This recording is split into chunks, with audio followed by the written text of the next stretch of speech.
Assalamualaikum warahmatullahi wabarakatuh. Baik anak-anak, mari kita mulai pembelajaran tema kita hari ini. Nah, sekarang kita masuk ke tema 5 subtema 4 ya, pembelajaran 1. Nah, di subtema 4 ini kita akan belajar akibat perubahan cuaca. Kekeringan merupakan peristiwa langkanya keberadaan air di suatu daerah pada waktu tertentu, ya itu disebut sebagai kekeringan.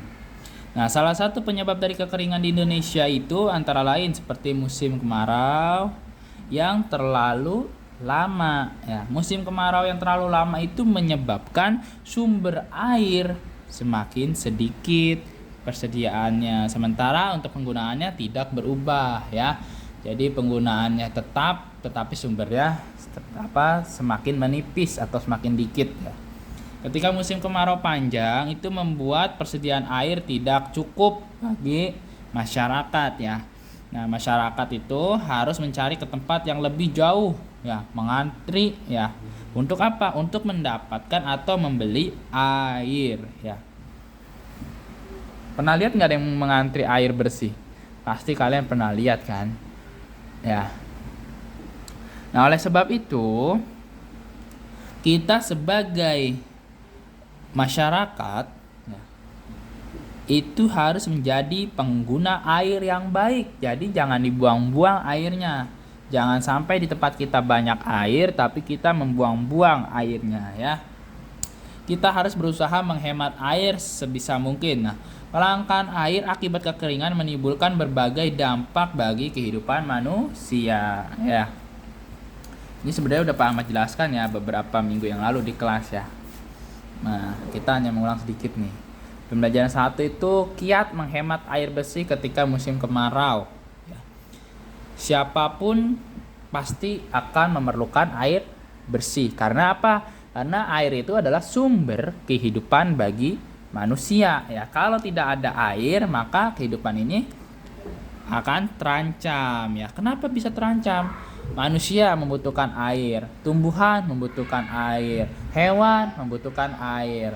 Semua makhluk hidup itu pasti membutuhkan air. Kalau tidak ada air, maka makhluk hidup itu akan kehausan atau kekurangan air, bahkan bisa meninggal ya. Setidaknya untuk minum dan membersihkan diri, namun ketersediaannya semakin menipis terutama saat musim kemarau seperti ini ya. Peneliti LIPI sekaligus anggota Ikatan Ahli Geologi Indonesia, Rahmat Fajar Lubis, menyebutkan bahwa ketersediaan air di Indonesia sebenarnya melimpah, mencapai 3 miliar kubik per detik. Akan tetapi penyebarannya tidak merata. Di Pulau Jawa keadaan kekurangan air bersih nyaris merata terjadi. Sementara di Pulau Sumatera, Lampung menjadi provinsi yang paling parah. Nah, di beberapa wilayah di NTT dan NTB, apa itu NTT dan NTB? Yaitu Nusa Tenggara Timur dan Nusa Tenggara Barat juga demikian ya. Seperti di Sumba. Nah, setiap rumah semestinya mulai menghitung kebutuhan air sebenarnya, kata Fajar dalam jumpa pers di Jakarta Senin ya, tanggal 22 bulan 7 2019. Setelah menghitung kebutuhan air barulah bisa diketahui titik pemborosan. Penggunaan air untuk menyiram tanaman dan membersihkan kendaraan seperti mobil, motor, dan sepeda adalah yang paling banyak. Cuci piring juga, apakah airnya harus terus mengalir? Nah, Fajar menyarankan air bekas cuci sayuran dimanfaatkan ulang untuk menyiram tanaman. Sementara itu, untuk cuci kendaraan bisa menggunakan ember agar air lebih terkontrol. Selain program penghematan air bersih, hal lain yang tak kalah penting adalah mengubah pola pikir. Jika selama ini masyarakat meyakini air sebagai sumber daya alam yang dapat diperbaharui, faktanya ketersediaan air bersih semakin menipis ya. Nah, oleh karena itu kita sebagai masyarakat atau sebagai orang yang bersekolah, yang mengerti ya, itu harus menghemat air, jangan membuang-buang air. Misalkan seperti buat air minum dibuat buang-buang ya. Terus lagi air bersih dari tanah, air tanah dibuat nyuci mobil disemprot, terus airnya dibiarin ngalir ke buang sia-sia. Ya.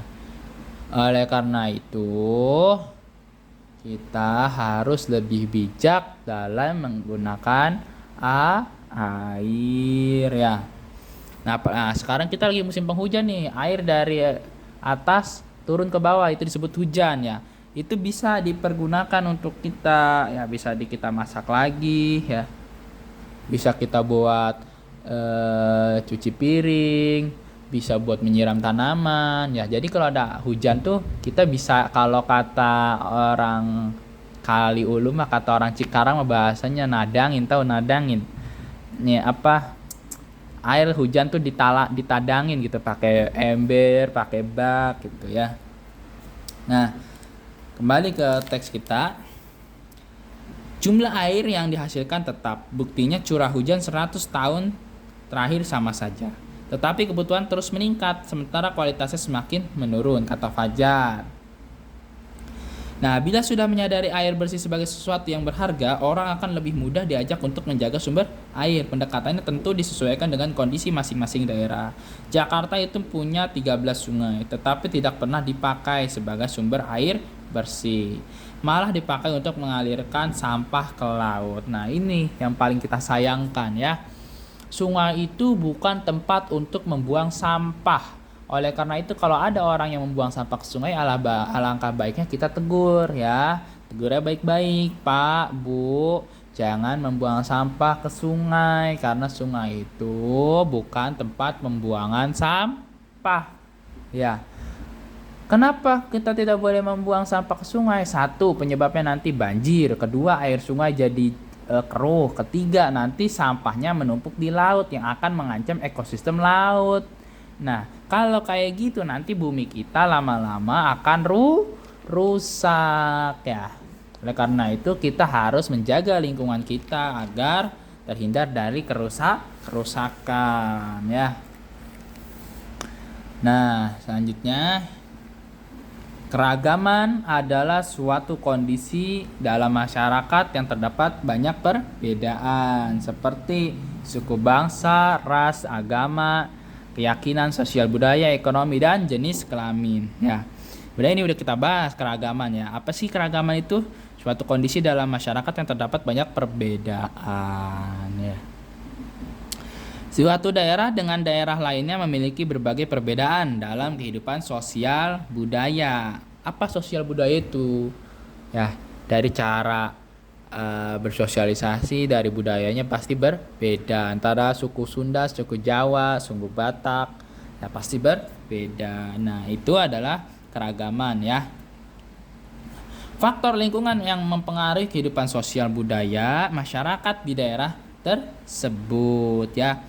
Keragaman bangsa Indonesia tampak juga dalam bentuk seni sebagai hasil kebudayaan dari daerah di Indonesia. Contohnya dalam bentuk tarian dan nyanyian. Seperti yang kita kemarin praktikkan ya di kelas.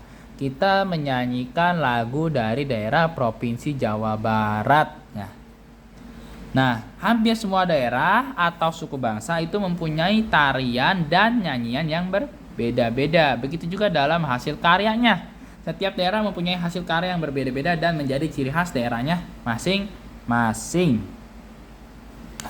Seperti yang kemarin kita nyanyikan ya di kelas ya. Itu adalah salah satu contoh nyanyian dari daerah Provinsi Jawa Barat. Berbeda lagi dengan dari daerah dari daerah lainnya ya. Oke, paham ya?